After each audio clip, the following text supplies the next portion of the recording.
Okay, we're going to take a quick look at the Dolphin Skimmer robot. I wanted to give you some video of it maneuvering around the pool. It's about to hit the wall, and watch how quickly it turns around and avoids that. So there's a variety of app settings where you can program it how close to get to a wall. I think I have it on the second to closest setting now, but it's all configurable in the app. You can configure speed, you can configure how long you want it to run for. It's a little unique in that you can program it to run for 10 minutes, turn off for an hour or 2 hours or whatever you pick.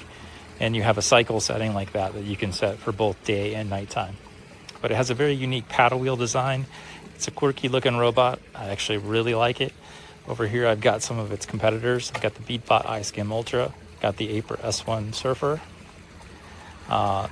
Those machines are, let's see, the Beatbot's about double the price of the Skimmi. The Aper's cheaper. But I gotta say, I'm really preferring the Skimmi just for its ease of use. Some things to point out is it can only charge on solar. So that is one downside. However, depending on your use case, that might not be a downside. So it does do a really good job depending on how often you're running it. I think I traditionally run it about 20 minutes out of every hour during the day. And I think I run it 20 minutes every 2 hours at night. And it's able to keep its charge just with solar. Other things I like about it is it does have that hole in the top, and it serves as a handle, which I've seen some people complain they don't really want to stick their hand in there. I don't really have a problem with that. But what I do like about it is it's very easy to see if you have any garbage in there. You don't have to stop it, take it out. You can get an idea how much gunk is in there just by looking down. So I can see stuff in there now floating around. And you can actually see stuff as it's going away. You can see the filter basket from the bottom too, and get an idea how much debris is in there. So I think it's extremely well thought out. Super maneuverable. Just a great set it and forget it type skimming robot. All right, so I'm gonna go ahead and pause it here. I'm gonna pull it out of the water, and we'll take a closer look at it with some of its competitors down there, and I'll show you how the filter basket works and everything. All right, be right back. Okay, so we're back. I pulled it out of the water here, and I'm still letting it run just so you can get a better idea how it works. So you've got these two paddle wheels. Got a paddle wheel on the front here, and you sort of have this drop-down door inside there that keeps the debris trapped in there. Now I'm going to go ahead and pull the tray out. That should stop it. You can also stop it with the app. But so the tray does have a magnet. All right, so you can see there that stopped it. Tray slides out of the bottom, and you can get an idea. It's a very easy tray to clean,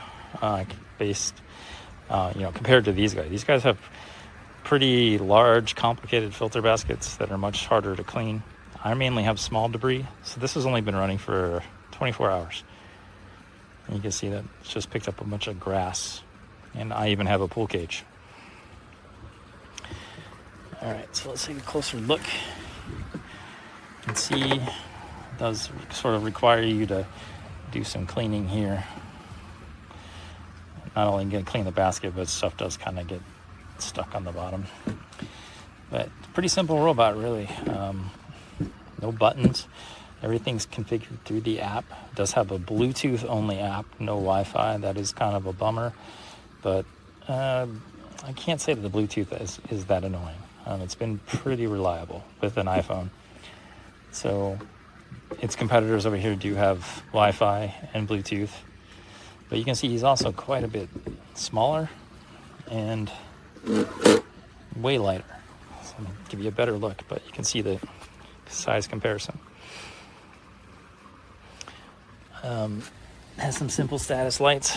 Gives you an idea of let's see, whether it's running and whether it's charging, and this is kind of an alert problem status light. And here's some of the sensors. These are the sensors for under the water. These are the sensors for above the water. And again, you saw it working. does a really good job of avoiding obstacles. I'm very impressed. All right. Okay, one other thing to mention is it does have this neat feature where when it's not running, you will see once in a while it will detect that it needs to move to a better location of the pool to charge better. So if it's got a, like for example, pool is mostly shaded right now. If it was out there not working, it would detect, hey, not the greatest solar, and then it would try to move itself. And once it got over here, it would turn off again and try to charge over here. So it's pretty smart. All right. Well, there's a quick look at the Dolphin Skimmi. It's a great skimming robot. I think it's priced around $500, and I think that's a pretty good price for the performance I've gotten out of this. It currently is my favorite skimming robot to use out of these three that I own. Just great, set it, forget it, doesn't get stuck, don't have to worry about it, just quietly does its thing all day long. But it's great. I'm very happy with it. All right, thanks for watching.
Oh, there he goes.